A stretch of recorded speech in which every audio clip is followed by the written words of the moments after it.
Hello tout le monde, c'est Narodjin qui vous parle aujourd'hui pour une toute nouvelle vidéo. J'espère que vous allez bien. On se retrouve aujourd'hui pour parler de Donjons et Dragons, l'honneur des voleurs. Oui, le film est sorti le 12 avril dernier. Je l'ai vu le week-end de sa sortie et j'avais hâte de vous en parler. Bon, la vidéo est un petit peu arrivée tardivement, hein, et je m'en excuse. Mais voilà, il y a eu quand même pas mal de choses à régler de mon côté, notamment ma gorge, voilà, qu'il fallait, ma maladie et ma gorge qu'il fallait régler avant de continuer à vous proposer d'autres contenus. Au moins, ça c'est fait, et donc on va pouvoir rattraper ce retard en vous parlant de Donjons et Dragons, l'honneur des voleurs. Il y a quand même pas mal de choses à dire, et pour être honnête, c'est à mon goût vraiment positif. Oui, Donjons et Dragons, l'honneur des voleurs, on en parle, c'est parti.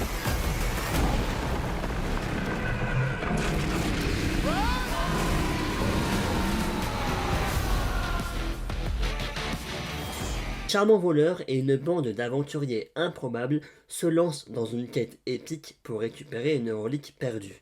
Mais les choses tournent dangereusement mal lorsqu'ils se heurtent aux mauvaises personnes. Tout d'abord, qu'est-ce que Donjons et Dragons? Puisque oui, le film Donjons et Dragons, l'honneur des voleurs est en quelque sorte une adaptation, ou plutôt un film tiré de l'univers de Donjons et Dragons, un univers créé en 1974 par Gary Gygax.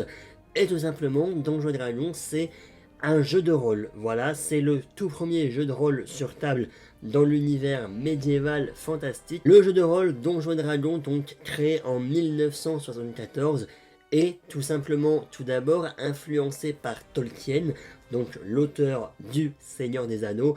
On reviendra pas mal sur le Seigneur des Anneaux dans cette vidéo, mais donc Donjons et Dragons est influencé par Tolkien, donc auteur des romans du Seigneur des Anneaux arrivés dans les années 50, puisque oui, c'est un jeu de rôle de fantasy avec notamment des orques, des elfes, des nains. Dans sa création, Donjons et Dragons va organiser un principe central dans la construction des mondes et de la fantasy, avec notamment les plans, et notamment également les cartes, les chronologies, les costumes également. Et les jeux de rôle en général, et notamment, oui, Donjons et Dragons, vont permettre donc d'écrire et de vivre ses propres aventures, où donc le joueur qui va jouer ici à Donjons et Dragons, c'est un rôliste, il va évoluer dans un monde merveilleux et fantastique qui va être peuplé de monstres, de surnaturels, de magie, et donc forcément le rôliste va incarner un personnage qu'il va faire évoluer au fur et à mesure des parties. Donc du coup on a cette espèce de familiarité que le joueur développe avec ses univers fantastiques et les aventures que vont vivre les personnages. L'univers du jeu de rôle et particulièrement de Donjons et Dragons, c'est un univers qui est difficilement séparable de la culture geek, comme on l'appelle, puisque oui, dans les années 80, c'est notamment les étudiants des campus américains qui vont commencer à jouer à Donjons et Dragons, qui vont également lire la littérature pulp. Donc là, c'est tout ce qui est les comics, etc. Et donc, Tolkien, l'univers de fantasy avec les elfes, les orques, etc. Et donc, tout cet univers de fantaisiste qu'il y a dans le jeu Donjons et Dragons, eh ben, il est retranscrit, cet univers est retranscrit dans le film L'honneur des voleurs.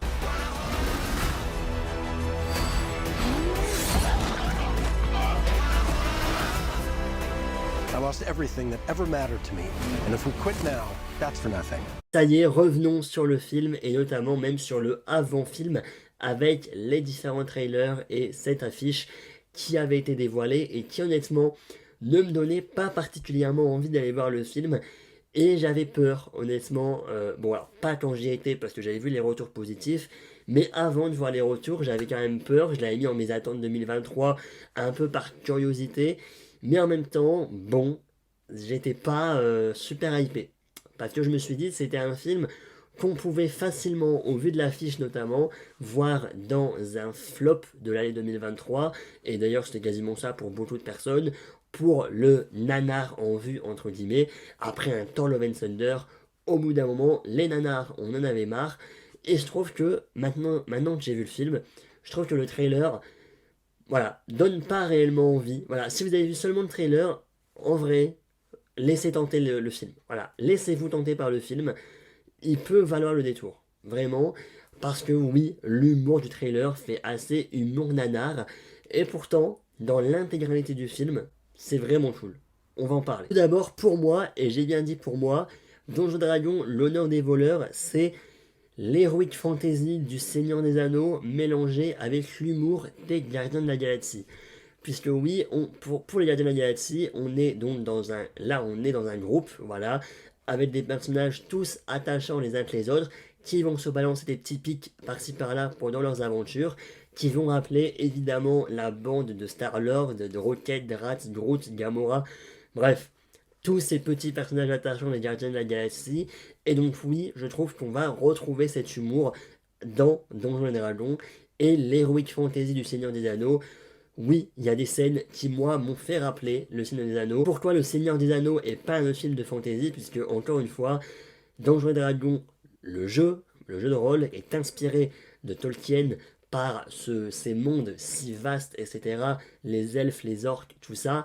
Il y a une scène particulièrement qui, oui, si vous avez vu Le Seigneur des Anneaux, va vous faire rappeler quand même. Voilà, juste comme ça, si je parle de taille, voilà, si je parle de même de maison en général, je trouve que l'architecture à des moments peut faire rappeler le Seigneur des Anneaux, même en général les plaines, les paysages de temps en temps.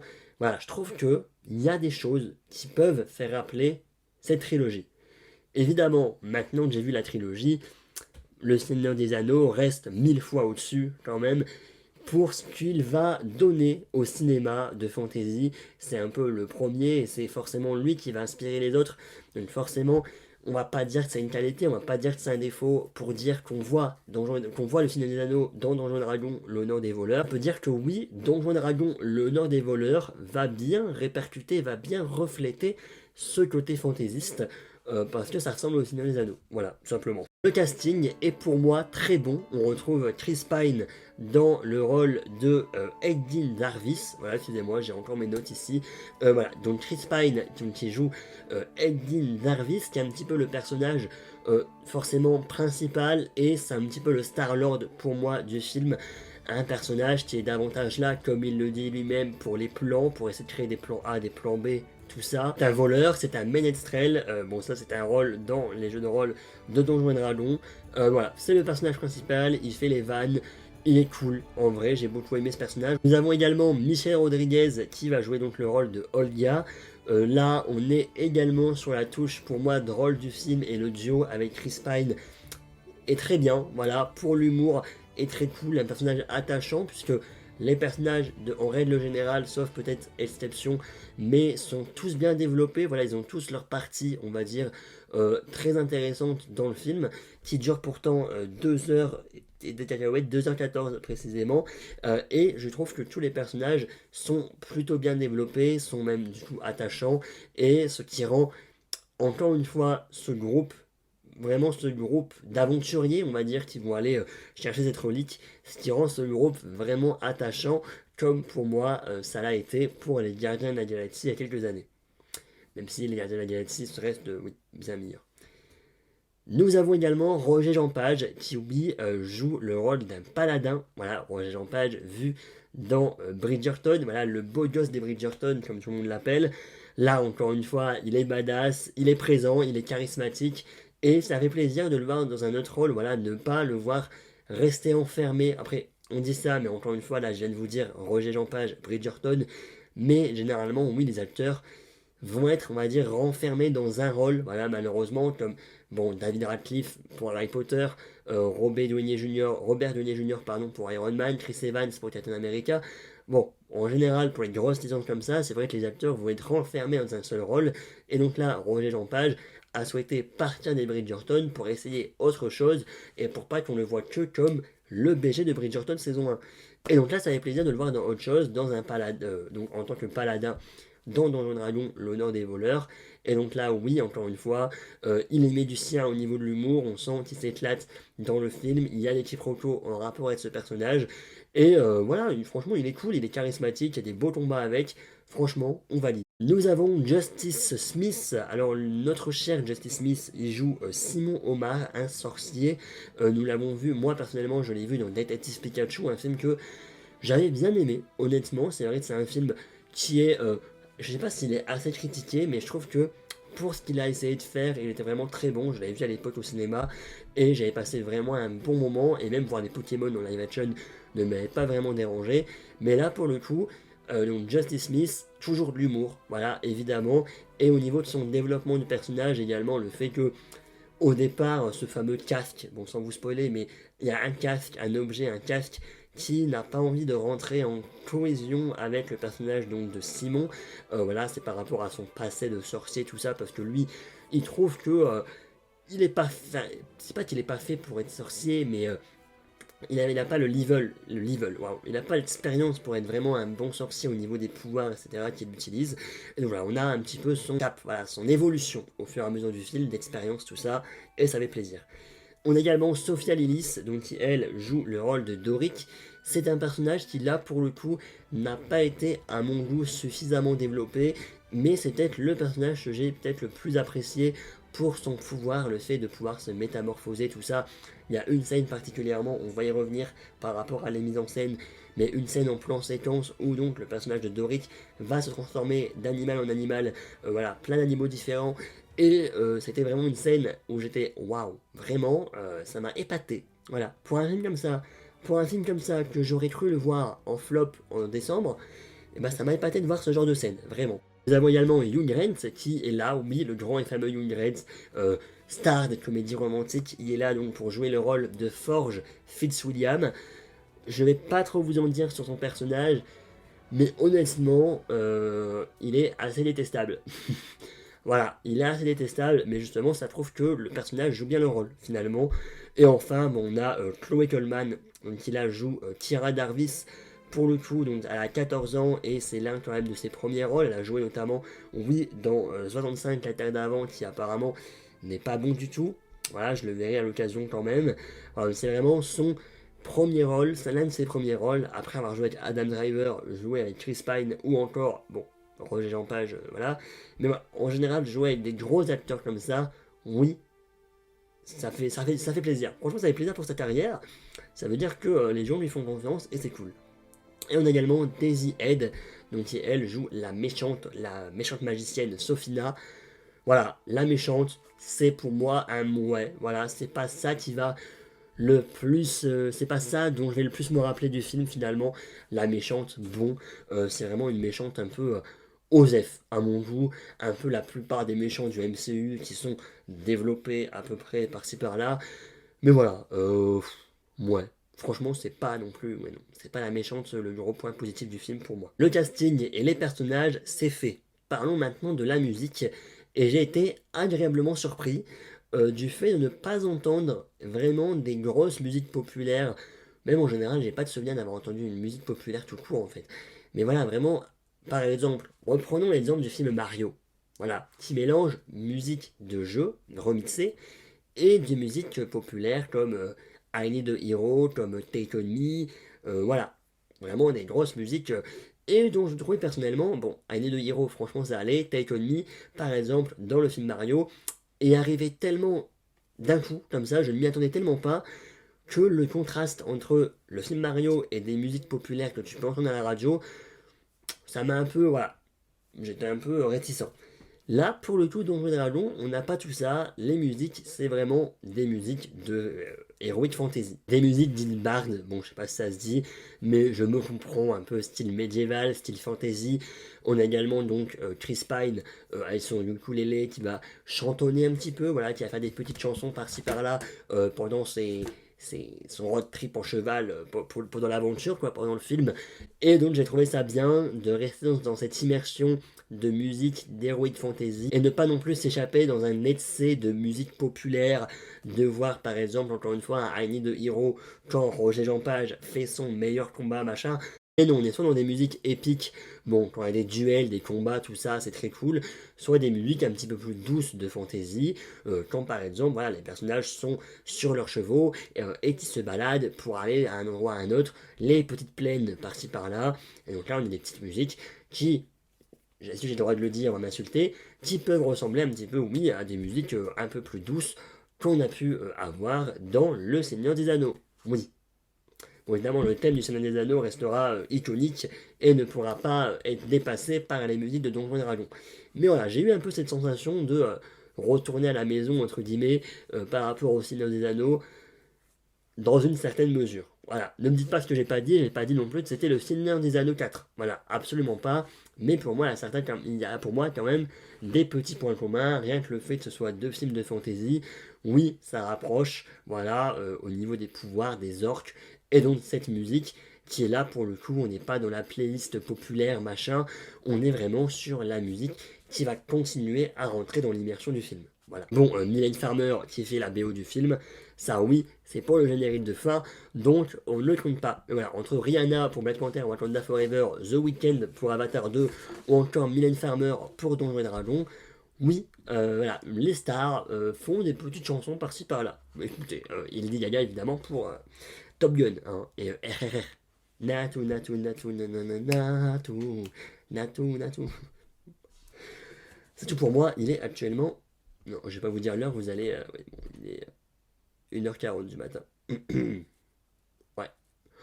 Cette vidéo sort en 3 jours, j'ai le temps, hein, mais j'étais motivé, oui, je voulais parler vraiment de ce film. Voilà. Revenons sur l'humour. J'ai vraiment bien aimé l'humour, j'ai rigolé quand même à pas mal de moments, soit des comiques de situation par rapport à ce qui se passe à l'écran, soit oui, des petits pics entre les personnages qui marchent plutôt bien, et donc justement l'alchimie entre les différents personnages, les personnages qui sont attachants, mais donc l'alchimie notamment entre Eddine, Olga, oui, donc Chris Pine et Michelle Rodriguez, même les petits pics entre Chris Pine et Roger Jean Page, on voit leur relation évoluer au fur et à mesure, puisque bon, Chris Pine est un peu jaloux du charisme de Roger Jean Page. Bon, je parle des personnages évidemment, mais Eddine est jaloux du charisme de Hank Yendar, le personnage joué par Roger Jean Page, ce paladin. Voilà, vraiment, l'humour marche bien, on sent qu'ils s'éclatent entre eux, et donc du coup, ça fait un humour où tu rigoles, et ça fait plaisir. Voilà, vraiment, des petits pics par-ci par-là, t'es dans la bonne ambiance, et franchement, en vrai de vrai, je vais le dire maintenant, mais les gens qui ont critiqué ce film comme étant un nanar, etc., je l'avais pour Thor 4, mais au bout d'un moment, c'est peut-être parce que les gens qui font des critiques sur YouTube, par exemple, peuvent commencer, et je m'en rends compte moi-même également, hein, quand je juge un film sur la photographie, sur la lumière, etc., je commence à avoir également cet esprit un peu plus critique, mais certaines personnes ont tellement l'esprit critique que même devant un film qui est juste là pour te divertir et qui a rien d'incroyable en soi, et bien les gens arrivent à critiquer alors que voilà, les gens qui disent que le film est catastrophique, tout ça, moi honnêtement j'ai passé vraiment un bon moment et c'est l'une des bonnes surprises de l'année à mon goût. Juste les gants, bien sûr, juste les gens s'attendent à énormément et se retrouvent déçus, bah je ne comprends pas. Voilà. En fait, voilà, les gens ont tellement maintenant l'esprit critique super développé qu'ils vont juger pour tout et pour rien, alors que là c'est juste un film divertissant et qui ne demande rien de plus que d'être divertissant. Voilà, vraiment, tout simplement. Justement, les costumes et les effets spéciaux, même en général la photographie, les lumières, bref, si je prends toute la direction artistique, il n'y a pas des plans à part une. Voilà, il y a vraiment un plan qui m'a fait un petit peu rappeler Stranger Things d'ailleurs. Voilà, il y a une scène de la saison 4 de Stranger Things, une scène où un personnage est donc dans une maison et qui va donc grimper au mur pour arriver dans le monde à l'envers. Mais donc forcément, quand tu es dans le monde à l'envers, tu vois à travers et tu vois que la maison est à l'envers. Je sais pas si vous avez compris. Je ne pense pas que vous avez compris. Je pense que là, mon idée, je vais essayer de retrouver une image, mais cette scène est un petit peu également dans Donjons et Dragons, donc dans une genre de calèche avec un miroir. Et j'ai trouvé cette scène belle, voilà. On a également le plan séquence, donc avec les animaux, voilà, avec Doric. Doric, je pense que c'est Doric, je vais vérifier. Doric, oui. Donc, qui se transforme d'animal en animal, voilà, dans les rues du château. Ça, oui, c'était cool. Mais en général, oui, c'est un film simpliste, les effets spéciaux sont simplistes, il n'y a pas de plan personnellement qui m'ont vraiment tapé dans l'œil et dont je vais me rappeler, voilà, au niveau des paysages, tout ça. Bah non, pas forcément, on a certes une petite diversité au niveau des décors. Bon, dans les scènes mémorables, oui, toute la séquence dans le cimetière est très cool, toute la séquence dans le volcan, dans la lave, etc. est très cool également. Bon, la scène finale ne sera pas mémorable, elle est peut-être pas si cool que ça, voilà, au niveau des effets spéciaux, on voit pas les fonds verts, certes, mais ça faisait un peu bizarre au niveau de la fin, au niveau du combat final, mais voilà, moi je trouve que le film, je pense que ce sera un peu la fin de ma critique en vrai, hein. Mais le film est vraiment super sympa, super divertissant, c'est vraiment de la bonne surprise, et donc notamment au niveau des costumes et des effets spéciaux, c'est simpliste, mais c'est efficace, puisqu'en fait on n'en demande pas, on n'en demande pas pardon, autant, je trouve, pour ce genre de film, voilà, Donjons et Dragons, un film dont les fans vont peut-être, oui, reconnaître des références, etc. Moi, honnêtement, à part avoir vu Donjons et Dragons dans la première saison et de la quatrième saison de Stranger Things, oui, le fameux jeu dont Will et ses amis jouent lors de la première saison et de la quatrième avec Eddie, oui, je connais juste Donjons et Dragons grâce à ça et grâce à mes cours à la fac également, de là, d'il y a quelques semaines d'ailleurs, voilà. Mais en général, je ne connais pas. Donc au niveau des références, etc., je ne les aurais pas. Mais vraiment, pour un film qu'on pensait tous aller dans le flop, et ben ça a été pour moi une excellente surprise et j'ai passé vraiment un bon moment. Est-ce qu'un univers pourrait être préparé, être en préparation? On ne sait pas, voilà, en fonction de combien ce film va rapporter, nous verrons bien. Mais en tous les cas, oui, j'ai passé un très bon moment, les personnages sont cool, sont attachants, l'humour est là et ça fait plaisir. Toute la séquence dans le cimetière m'a fait vraiment super rire. Les personnages sont attachants, on a certes des petites love story entre guillemets, notamment le personnage de Simon et le personnage de Doric qui va commencer, on va dire, à s'installer. Oui, c'est cool, vraiment. Et encore une fois, voilà, juste allez voir le film comme il est. Faut pas commencer à avoir un esprit critique super développé non plus pour ce film. Il n'a pas la prétention d'être un grand film, pour le coup, le casting est là et ça fait plaisir. La bande-annonce donnait pas envie et pourtant le résultat final il est là et je l'ai vraiment trouvé super cool, voilà, avec un très bon casting, des plans séquences cool, peut-être pas des scènes super mémorables qui vont rester, les costumes simplistes, mais ça fait le taf en vrai pour ce que c'est vraiment cool. Et voilà, retrouver un petit peu d'heroic fantasy au cinéma, moi ça m'a fait plaisir et j'ai passé vraiment un très bon moment. Voilà. Merci à tous d'avoir suivi cette vidéo, j'espère qu'elle vous aura plu et nous on se retrouve très bientôt, oui, pour une prochaine vidéo, voilà, notamment demain, il y a le trailer, normalement, le deuxième trailer de The Flash, donc il y a moyen, peut-être, je ne suis pas encore sûr, mais il y a moyen qu'il y ait une réaction trailer pour ce second trailer, bref. Donc les gars, on se retrouve, oui, dans la suite de la semaine.